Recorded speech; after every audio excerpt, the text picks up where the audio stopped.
আসসালামু আলাইকুম।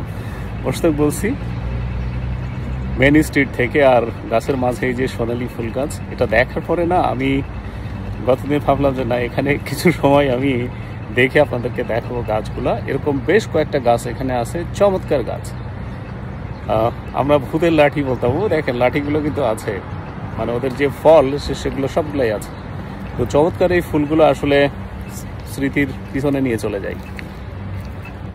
এরকম ফুল যদি আপনারা দেখতে পান যে এত সুন্দর করে ধরে আছে, এবং সিটির সৌন্দর্য বর্ধনে যে এই সমস্ত গাছ যে কত উপকারী, তো তারাই শুধু জানতে পারবে যারা এটা বুঝবে।